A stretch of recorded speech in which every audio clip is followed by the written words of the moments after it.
അപ്പോൾ ആദ്യത്തേതിൽ നിന്ന് എന്ത് വ്യത്യസ്തമായ ചോദ്യങ്ങളാണ് രണ്ടാമത്തേതിൽ ഉണ്ടായിരിക്കുന്നത്?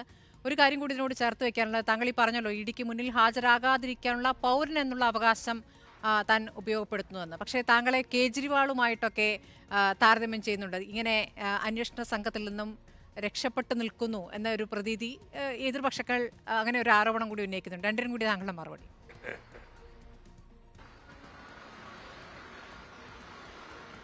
ആദ്യം തന്ന സമൻസിൽ എന്താണ്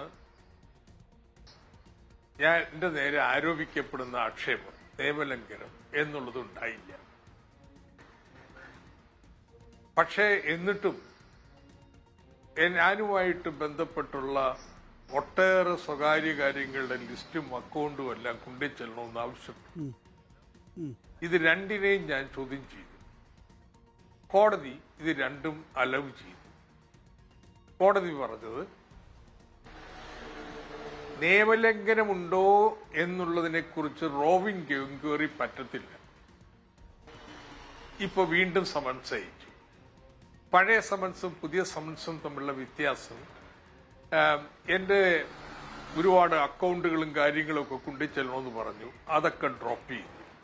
പക്ഷെ ഇപ്പോഴും എന്താണ് നിയമലംഘനം അന്വേഷിക്കുന്നത്, ഏതിനെക്കുറിച്ചാ ഞാൻ നിയമം ലംഘിച്ചതായിട്ട് അവർക്ക് ആക്ഷേപമുള്ളത്, ഇത് പറഞ്ഞിട്ടില്ല. ഇതാണ് ഞാൻ ചൂണ്ടിക്കാണിക്കുന്നത്. ഇത് രക്ഷപ്പെട്ട് നിൽക്കാന്ന് പറഞ്ഞു കഴിഞ്ഞിട്ടുണ്ടെങ്കിൽ എന്താ ഇന്ത്യയിൽ നടക്കുന്നതെന്ന് നല്ല ബോധ്യമുള്ളതല്ലേ. ഇത് ഇ ഡി എന്ന് പറയുന്നത് ബി.ജെ.പിയുടെ രാഷ്ട്രീയ ആയുധമാണ്.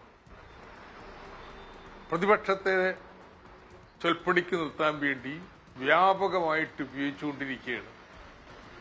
അങ്ങനെയുള്ള കേസുകളിൽ ഏതെങ്കിലും പ്രതിപക്ഷ നേതാവോ വക്താവോ ബി.ജെ.പിയിലേക്ക് ചേർന്ന് കഴിഞ്ഞാൽ അന്ന് ആ കേസെല്ലാം തീർന്നു.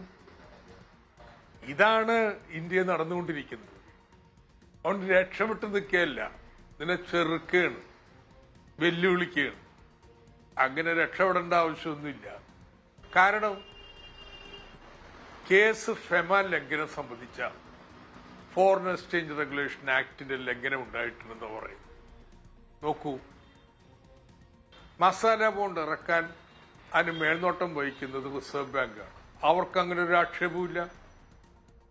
ഇ ഡിക്കാണ് ആക്ഷേപം.